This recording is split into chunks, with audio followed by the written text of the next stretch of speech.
Here's a quote from Albert Einstein. "Nothing happens until something moves." What do you think Einstein meant by this? In this video, we're going to discuss what inertia is, the effects it has, and what affects it. Inertia is the resistance to a change in motion. So an object at rest remains at rest, and an object in motion remains in motion with the same velocity, unless acted upon by an unbalanced force. Inertia is why you feel a jerk as the brakes are applied in a car or a bus. Your body tries to continue moving forward, but your seatbelt, which is attached to the slowing car, applies the force that also slows you down. Inertia is the resistance to the change in velocity. We can demonstrate inertia using the following experiment.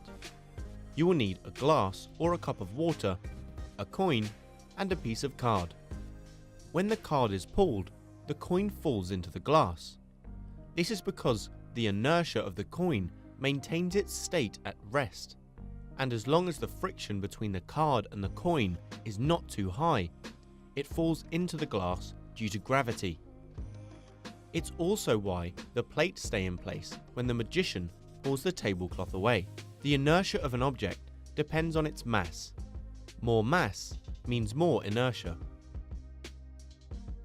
A greater resultant force will be needed to change the motion of an object with a high inertia. For example, which of these trolleys will require a greater force to start or stop it moving, or indeed to change its direction of motion? That's right, the trolley with the greater mass will require the greater force. A similar thing happens if you're in a car turning a sharp corner. It seems like you're flung outwards, but actually it's your inertia which resists the change of direction. The car moves in this direction. This is where you would be if no force acted. You carry on at the same speed and direction. Friction between the car tyres and the road applies a force that enables the car to change direction.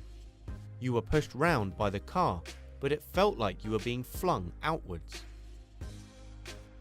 Inertial mass is a measure of how difficult it is to change the velocity of an object. The larger the inertial mass, the bigger the force needed, or the smaller the acceleration produced by a given force.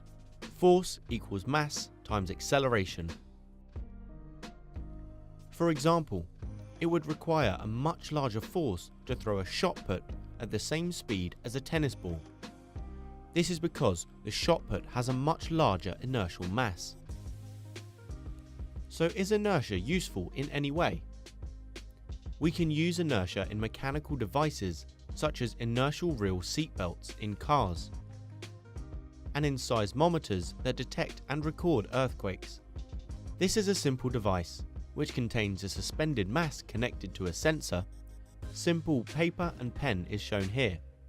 When there is a tremor in one horizontal plane, in this example, the entire case and the attached paper will move to and fro, but the large mass, due to its inertia, will not. So the pen will move over the paper, leaving a trace that records both the severity of the tremor and its duration. So what did Einstein mean when he said nothing happens until something moves? He was talking about inertia. If you liked the video, give it a thumbs up and don't forget to subscribe. Comment below if you have any questions. Why not check out our FuseSchool app as well? Until next time.